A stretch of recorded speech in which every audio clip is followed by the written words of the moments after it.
नमस्कार दोस्तों, स्वागत है आप सभी का द काउंसिल आईएएस के इस ऑनलाइन प्लेटफॉर्म पर। डेली करंट अफेयर की क्लासें आपके लिए उपलब्ध कराई जा रही हैं, तो प्लीज़ इसमें जुड़ जाएं जल्दी से। अब ये MIQ यानी मोस्ट इम्पॉर्टेंट क्वेश्चन आपके सामने लेके आ रहे हैं हम पर डे।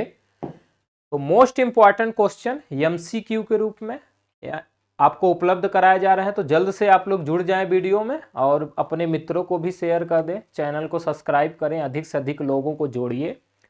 अब यह जो क्लासें आपके लिए चलाई जा रही हैं द काउंसिल आईएएस परिवार की तरफ से, ये UPSC और UP PCS सहित अदर स्टेट PCS और अन्य प्रतियोगी परीक्षाओं के लिए भी इम्पोर्टेंट है। तो वो लोग भी जुड़े जो अन्य प्रतियोगी परीक्षाओं के लिए भी तैयारी कर रहे हैं। और लगातार आप देख रहे हैं कि करंट अफेयर का महत्व बढ़ता जा रहा है हर परीक्षाओं में, तो करंट अफेयर बहुत ही जरूरी हो जाता है इसके लिए।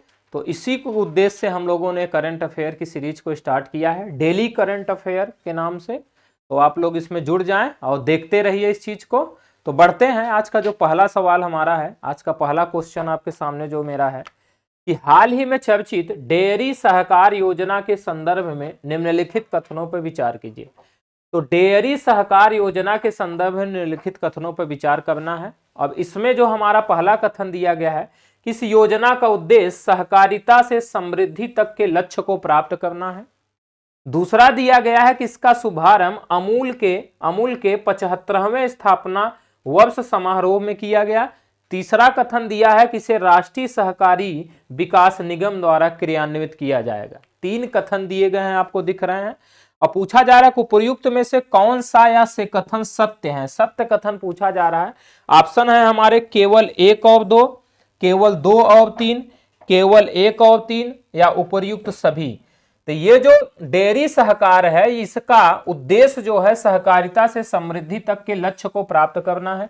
इस तरह से इसका पहला जो है कि कथन सही दिख रहा है। दूसरा कथन जो कह रहा है कि इसका शुभारंभ अमूल के 75वें स्थापना वर्ष समारोह में किया गया, ये भी कथन इसके सही है। अब इसे राष्ट्रीय सहकारिता विकास निगम द्वारा क्रियान्वित किया जाएगा, ये भी कथन सही है। तो इस तरह से अगर आप कूट में देखेंगे तो उपर्युक्त सभी कथन आपको सही दिख रहे हैं, तो इसका सही उत्तर क्या होगा? डी होगा।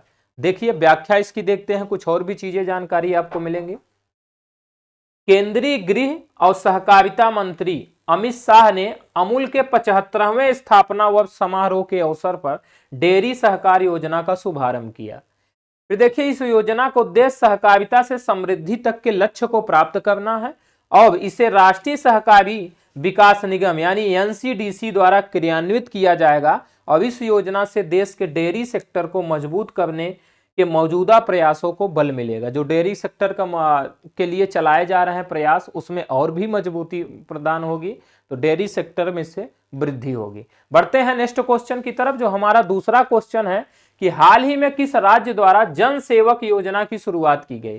किस राज्य द्वारा जन सेवक योजना की शुरुआत की गई? ऑप्शन हमारे हैं हरियाणा, उत्तर प्रदेश, तमिलनाडु, कर्नाटक। तो ये जन सेवक जो योजना है ये कर्नाटक सरकार द्वारा शुरू की गई है, तो इसका सही उत्तर क्या होगा?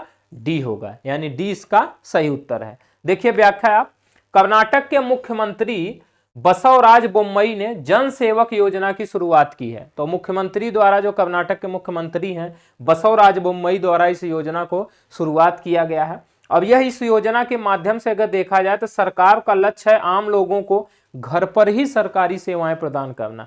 घर पर ही सरकारी सेवाएं लोगों को प्रदान की जाए, आम लोगों को, ये इसका उद्देश्य है योजना का।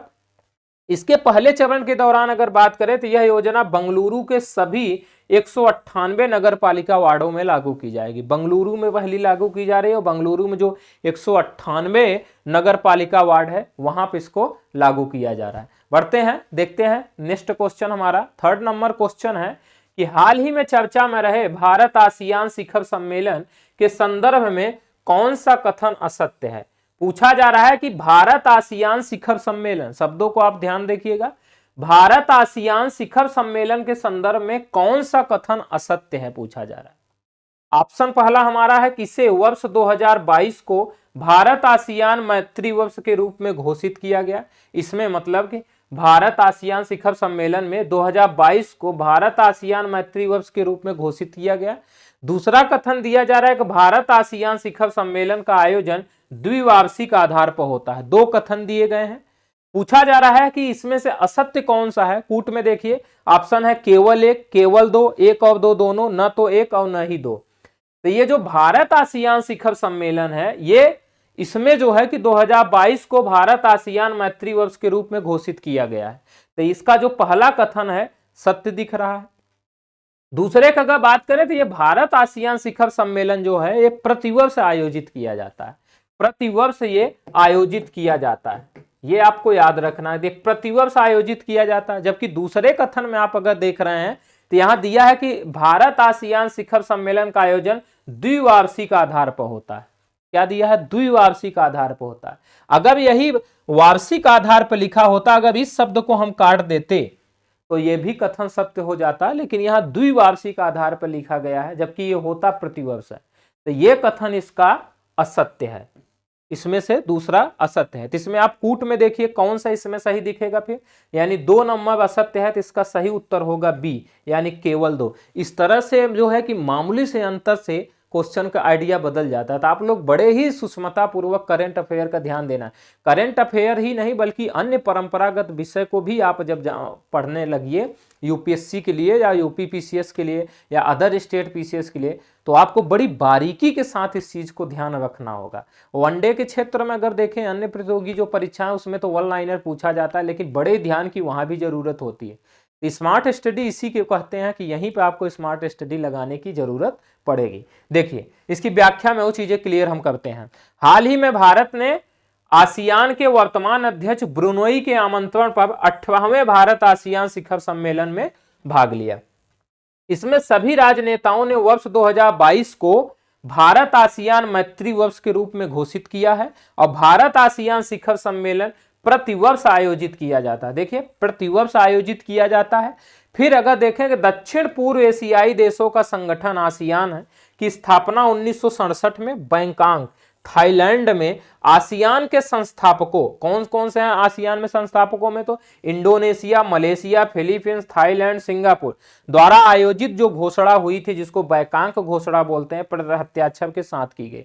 यानी आसियान की स्थापना कब हुई? 1967 में हुई, 1967 में की गई। और चीजें इसमें देखते हैं कि इसके सदस्य राज्यों के अंग्रेजी नामों के वर्णानुक्रम के आधार पर इसकी अध्यक्षता वार्षिक रूप से प्रदान की जाती है। जो नाम दिए गए हैं ABCD के अनुसार इनको जो है कि अध्यक्षता प्रदान की जाती है। तो जैसे ए पर जिसका नाम आएगा तो वो आएगा, बी पर जिसका होगा, उस तरह से ये चलने लगेगा। देखिए नेक्स्ट क्वेश्चन हमारा है कि हाल ही में भारत द्वारा किस देश से देवी अन्नपूर्णा की एक प्राचीन मूर्ति को वापस लाया गया?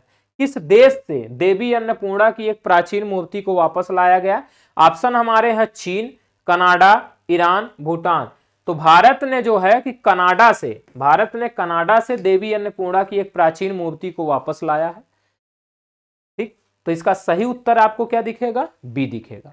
व्याख्या देखिए, हाल ही में कनाडा से देवी अन्नपूर्णा की एक प्राचीन मूर्ति को भारत वापस लाया गया और इसे इसके मूल स्थान काशी विश्वनाथ मंदिर में स्थापित किया जाए। काशी विश्वनाथ मंदिर में इसको स्थापित किया जाए जो इसका मूल स्थान था। अब अगर देखें कि इस मूर्ति की देश से बाहर तस्करी 1913 के आसपास की गई थी। 1913 के आसपास में इस मूर्ति को बाहर भेजा गया था, तस्करी हुई थी। और देवी अन्नपूर्णा जो है अन्न की देवी है, इन्हें देवी पार्वती की अभिव्यक्ति के रूप में भी जाना जाता है। बढ़ते हैं नेक्स्ट क्वेश्चन। ये आर्ट एंड कल्चर में इस तरह से सवाल पूछे जाते हैं तो आपको ध्यान रखने की जरूरत होगी। नेक्स्ट क्वेश्चन है कि हाल ही में किस देश द्वारा दुनिया का पहला ऊर्जा द्वीप बनाया जा रहा है?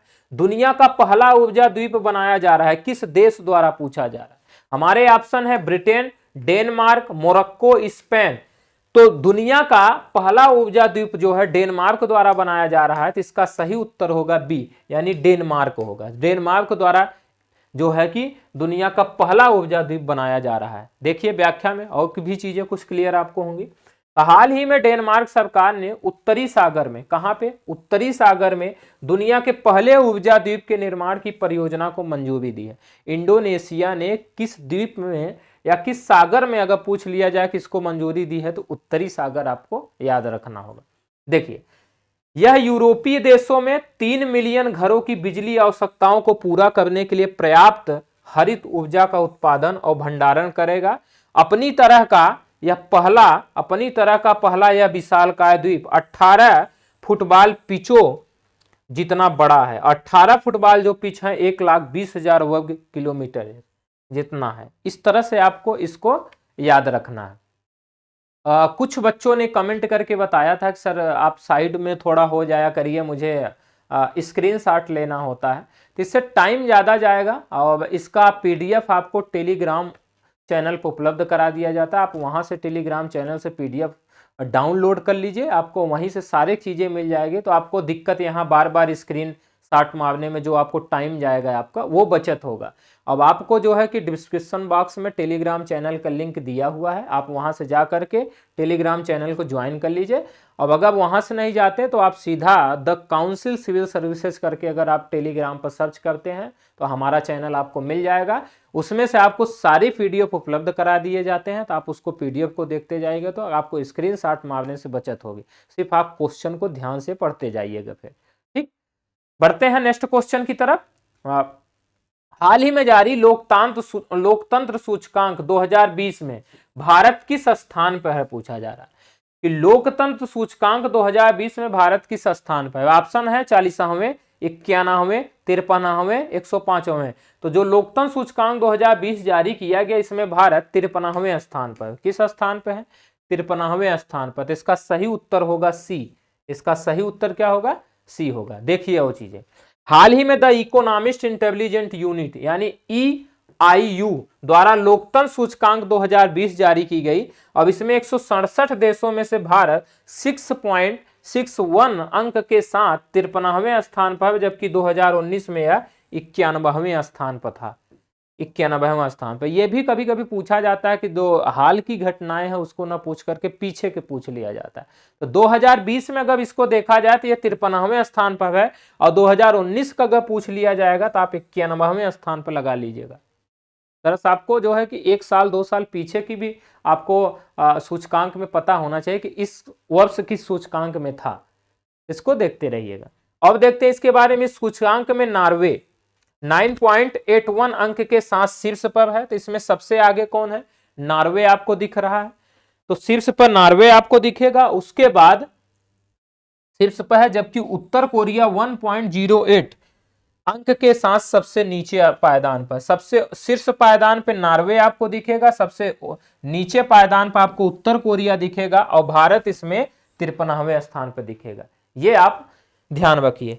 इसमें अगर बात करें 105वें स्थान पर तो पाकिस्तान है। 105वें स्थान पर पाकिस्तान अपना पड़ोसी है। कभी कभी पड़ोसियों के बारे में भी चर्चा कर ली जाती है, क्वेश्चन में आ जाते हैं उसमें। बढ़ते हैं, देखते हैं नेक्स्ट क्वेश्चन। 7वां नंबर हमारा क्वेश्चन का, हाल ही में जारी ग्लोबल ड्रग्स पॉलिसी इंडेक्स 2021। तो ड्रग्स जो है, ड्रग्स पॉलिसी इंडेक्स 2021 में भारत का स्थान क्या है, पूछा जा रहा है। ग्लोबल ड्रग्स पॉलिसी इंडेक्स 2021 में भारत का स्थान क्या है? 5वां, 10वां, 18वां, 25वां। तो ये जो ग्लोबल ड्रग्स पॉलिसी इंडेक्स 2021 जारी की गई, इसमें भारत का जो स्थान है 18वां है। तो इसका सही उत्तर होगा सी। देखिए व्याख्या आप, हाल ही में हार्म रिडक्शन कंसोर्टियम द्वारा ग्लोबल ड्रग्स पॉलिसी इंडेक्स का उद्घाटन संस्करण लॉन्च किया गया। आपको यह भी याद रखना है कि कौन इसको जारी करता है। तो यह हार्म रिडक्शन कंसोर्टियम द्वारा जारी किया गया है, और इसमें इस सूचकांक के 30 देशों में से नॉर्वे शीर्ष स्थान पर है, वहीं 5वें स्थान पर ऑस्ट्रेलिया है। 5वें स्थान पर ऑस्ट्रेलिया। जो ऑप्शन आपको दिए गए उस अनुसार इसकी व्याख्या की गई है। इसमें भारत का स्थान 18वां है, और इसका कुल स्कोर जो है 100 में से 46 है। 46 है इसका, 100 में से 46 इसका स्कोर है। फिर देखिए, यह सूचकांक राष्ट्रीय स्तर की दवा नीतियों का दस्तावेजीकरण, माप और तुलना करता है। यह इसका काम रहेगा। बढ़ते हैं नेक्स्ट क्वेश्चन की तरफ। मोस्ट इंपॉर्टेंट क्वेश्चन की सीरीज जो चल रही है, अब आप लोग इसे प्लीज शेयर भी करें अपने मित्रों को, अधिक से अधिक लोगों को जोड़िए, क्योंकि मुझे विश्वास है इस कंटेंट में। अब आप अगर इसको देखते रहते हैं तो आपको आने वाला जो पेपर है आपके लिए वो बड़ा ही सुनहरा होगा, और आप आसानी से कर सकते हैं इस चीज को। मेरा लंबा अनुभव है इस कंटेंट के क्षेत्र में, मैंने इसको देखा है किस तरह से जो है कि हुआ है। मैंने जो पहली बार करंट पर बुक लिखा था तो उस भी जो है कि RO का PCS के लिए लिखा था, करंट अफेयर के लिए, तो वो अच्छी खासी उसमें से क्वेश्चन आ चुके थे। ऐसा है आपके पास कि इसमें से ज़्यादातर क्वेश्चन पूछे जाने की संभावना ज़्यादा रहेगी, क्योंकि उसी रिसर्च के साथ ये बनाया जाए। तो आप लोग प्लीज़ इसको PDF भी आप लेते जाइएगा और क्लास से लगातार जुड़े रहिए, अपने मित्रों को जोड़िए। इस बार RO के लिए हमने 2 से 3 क्लास जो भी चलाया था, जिसमें इसी तरह से क्लासें चल रही थी, और हमने उसमें क्वेश्चन को कुछ शामिल कर दिया था, 1 लाइनर। उसमें से 2 से 3 क्वेश्चन गए हैं इस बार, जो है कि RO के पेपर में कूट में पूछा गया था, जो हमने भी कूट में उसको कराया था, और एक 1 लाइनर पूछा गया था जो हमने 1 लाइनर में कराया हुआ था, जैसे मिताली एक्सप्रेस को आप देख सकते हैं। ठीक, बढ़ते हैं नेक्स्ट क्वेश्चन की तरफ। 8 नंबर हमारा क्वेश्चन है कि हाल ही में किस राज्य द्वारा हरित कर्म सेना बनाने का प्रस्ताव दिया गया? किस राज्य द्वारा हरित कर्म सेना बनाने का प्रस्ताव दिया गया? ऑप्शन है कर्नाटक, केरल, आंध्र प्रदेश, उत्तर प्रदेश। तो हरित कर्म सेना बनाने का प्रस्ताव दिया गया है केरल द्वारा, तो इसका सही उत्तर क्या होगा? बी होगा, केरल द्वारा दिया गया। देखिए आप, केरल सरकार ने कोच्चि निगम में ठोस अपशिष्ट उपचार सुविधा तक ले जाने के लिए शहर के घरों से कचरों को इकट्ठा करने और अलग करने के लिए हरित कर्म सेना बनाने का प्रस्ताव दिया है। और यह मसौदा कानून केरल नगर पालिका अधिनियम की धारा 33 के अनुसार तैयार किया गया है, और नगर निकाय के सभी संभागों में ग्रीन एक्शन फोर्स का गठन किया जाएगा। तो ये केरल ने ऐसा किया हुआ है। बढ़ते हैं नेक्स्ट क्वेश्चन। 9 नंबर क्वेश्चन है कि हर घर पानी, अब हर घर सफाई किस राज्य का मिशन है? पूछा जा रहा है हर घर पानी हर घर सफाई किस राज्य का मिशन है? पंजाब, बिहार, असम, अरुणाचल प्रदेश। तो हर घर पानी हर घर सफाई ये पंजाब का मिशन है। कहां का है? पंजाब का। तो इसका सही उत्तर जो होगा ए होगा, यानी पंजाब होगा। देखिए व्याख्या, पंजाब के पूर्व मुख्यमंत्री रहे कैप्टन अमरिंदर सिंह ने हर घर पानी हर घर सफाई मिशन लॉन्च किया है, और यह मिशन 2022 तक सभी ग्रामीण घरों में 100% पाइप से जलापूर्ति के लक्ष्य को पूरा करने के लिए सरकार के अभियान का हिस्सा है। 100% पाइप से जलापूर्ति की जाएगी सभी ग्रामीण घरों में 2022 तक, ऐसा इसमें उद्देश्य रखा गया है। इस योजना को विश्व बैंक, नाबार्ड, भारत सरकार के जल जीवन मिशन और राज्य बजट द्वारा वित्त पोषित किया जाएगा। बहुत सारे लोग इसमें लगे हैं वित्त पोषित करने के लिए, तो इंपॉर्टेंट योजना दिख रही है। चलिए बढ़ते हैं नेक्स्ट क्वेश्चन की तरफ कि हाल ही में श्रमिक मित्र योजना की शुरुआत किस राज्य या केंद्र शासित प्रदेश द्वारा की गई है? श्रमिक मित्र योजना की शुरुआत किस राज्य या केंद्र शासित प्रदेश द्वारा की गई है? अब ऑप्शन हमारे हैं दिल्ली, बिहार, उत्तर प्रदेश, जम्मू कश्मीर। तो ये श्रमिक मित्र योजना की शुरुआत दिल्ली द्वारा की गई है, तो इसका सही उत्तर होगा ए, यानी दिल्ली इसका सही उत्तर है। देखिए व्याख्या, दिल्ली सरकार ने निर्माण कार्य में लगे श्रमिकों की सहायता के लिए श्रमिक मित्र योजना शुरू की है। जो निर्माण कार्य में श्रमिक लगे हुए हैं उनके लिए इस योजना को शुरू किया गया है। अब यह योजना सुनिश्चित करेगी कि सरकार के विभिन्न कार्यक्रमों का लाभ राष्ट्रीय राजधानी में निर्माण श्रमिकों तक पहुंचे। अब इस योजना के तहत सरकार निर्माण श्रमिकों तक पहुंचकर उन्हें विभिन्न कल्याणकारी योजनाओं की जानकारी देगी। जो भी दिल्ली सरकार द्वारा योजनाएं चलाई जा रही वो योजनाओं के बारे में जानकारी इन श्रमिकों को दिया जाएगा इस योजना के तहत, ताकि वो श्रमिक उस योजनाओं का फायदा उठा सके। क्योंकि बहुत सारी योजनाएं भारत में ऐसे भी लॉन्च की जाती है जिसका साधारण जनता उसको पता नहीं चल पाता कि कौन सी योजना जारी की गई। तो ऐसे सरकार को ऐसे भी इस पे नियम लाने चाहिए कि कुछ ऐसा काम करना चाहिए जिससे सरकार जो है लोगों को योजनाओं के बारे में उनको बताए, ताकि अधिक से अधिक लोग योजना से जो है कि फायदा उनको मिल सके। ऐसा दिल्ली सरकार कर रही कि ये जो श्रमिक मित्र योजना है इससे श्रमिकों को, दिल्ली में जो श्रमिक हैं उनके कल्याण के लिए जो भी योजनाएं चलाई जा रही हैं उसके बारे में ये बताना इसका उद्देश्य रहेगा। इस कार्य के लिए कुल 800 श्रमिक मित्रों की नियुक्ति की जा रही है, दिल्ली में की जाएगी। इस तरह से आज के जो ये सवाल वह 10 प्रश्न आपको देखने को मिले। इसी तरह से लगातार आप बने रहिए और करंट अफेयर की सीरीज को देखते रहिए। आप अपने मित्रों को भी इसको शेयर करें और लगातार बने रहिए। चैनल को सब्सक्राइब कर लें, शेयर भी करते रहें। आपका जो भी सोशल मीडिया साइट हो आप उसमें भी प्लीज इसको शेयर करते रहिए। अब आप सफल हों, इसी शुभकामनाओं के साथ थैंक यू।